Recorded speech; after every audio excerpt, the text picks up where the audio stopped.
Lex Luger. I didn't know that Lex Luger was dating Miss Elizabeth, and then they And did drugs together, and she OD'd because of him. You know, yeah, or I they were didn't. on painkillers. They were Yeah, drinking and doing painkillers. or that he stole her from, or that I don't know, like he stole her from Macho Man when they were married, and all these other things, right? It's crazy because I look at them as characters. I don't really look at their personal lives, right? And then it got me thinking that there is a segment of people that collect like criminals, like notorious Oh yeah, individuals, that's criminals. creepy, but yes. I forget what it. I don't know what it's called, but there's like a macabre collection or something like that. Like okay, Like like for Charles example, Manson. yes. Okay. So let me give you this Okay. really good example. So you have Vince McMahon right now.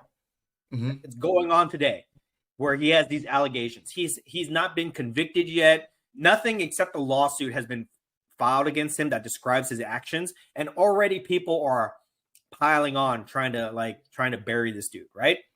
Okay. Okay.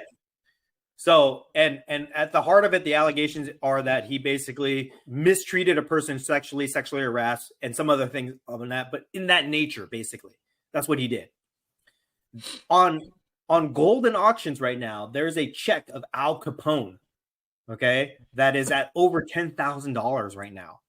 I Al mean, Capone, the check isn't for $10,000. The bidding's it's up at the the ten bidding's thousand over dollars. $10,000 right now. Oh I my think God! Wow. Al Capone is a gangster murderer. You He killed know, people in real life. He's yes, not. yes. He's not a legendary actor or anything like that, Yes. or a So it character. but people want that stuff, right? So and it's weird because you compare it today, right? I know one of them was like 80 years ago, 60 years ago, whatever. Right. The other guys today, but if you compare, sexual harassment, trafficking versus Chicago gangster, mobster, murderer, whatever, it seems like one is way worse than the other, right?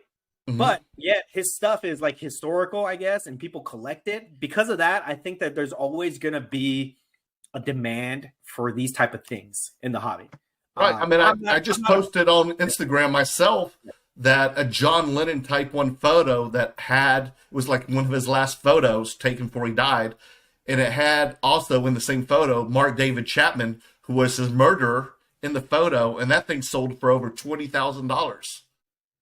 see, that's crazy to me because I told you this before. I don't like to collect or make money off of bad things. You know what I mean? Right. Like you could totally do that, right? But I just Yeah. don't want to And do we it. even met the guy who bought it. We met him at the Dallas Card Show, and he came and told me he was the one who won the winning bid on that photo. He Yeah. was all excited. But there are people that do that stuff, is what I'm saying. Yeah. And that's fine. I'm not judging people or anything like that. If you want to have things like that, because some people might look at like that Al Capone check, for example, some people might look at that as not a collectible, but as like a historical artifact of a True. True. notorious mobster Gangster. Right.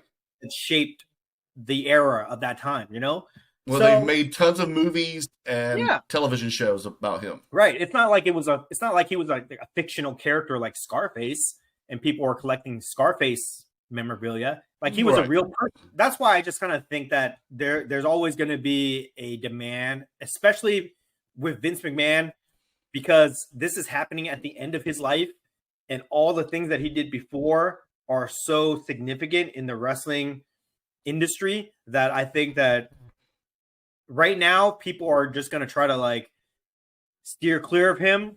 But after he's passed away and after a certain amount of time has gone by, people are really going to value what he did, and they're going to covet any item that he touched or signed. So, are you trying to tell me you're going to be lenient on your offers, or are you going to have diamond hands on this card? No, I'm gonna have I'm selling it at whatever the value is, the comp Okay. value, but I'm not wholesaling it, How many and comp values are there?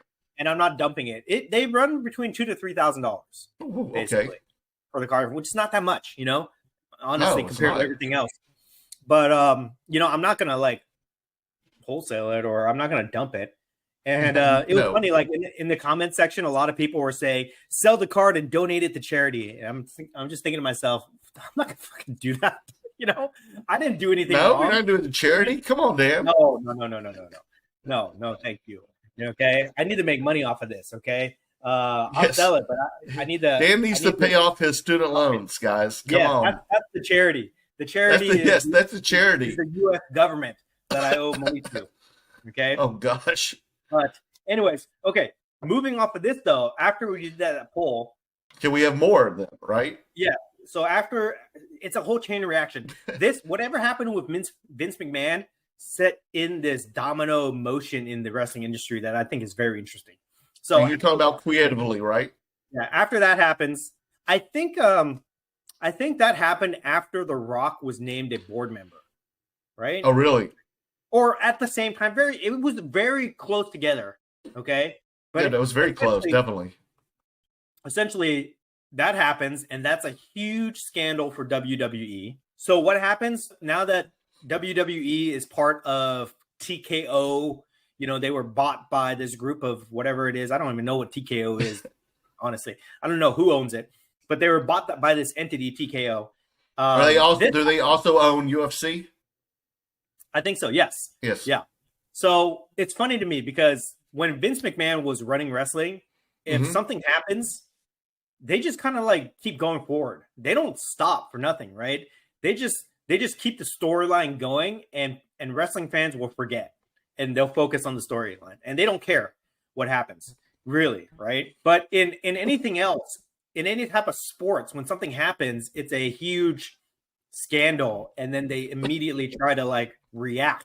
Like if a player gets in trouble on his team, they cut him immediately. They cut all ties with him, right? Right. They don't want the media backlash, right? In wrestling, it was never really like that. In wrestling, it was like they just kind of go along, and they just go along. Like, there's a podcast called Between Two Slabs. They consume mass media. It seems so sad. It's the great curator and Merlin.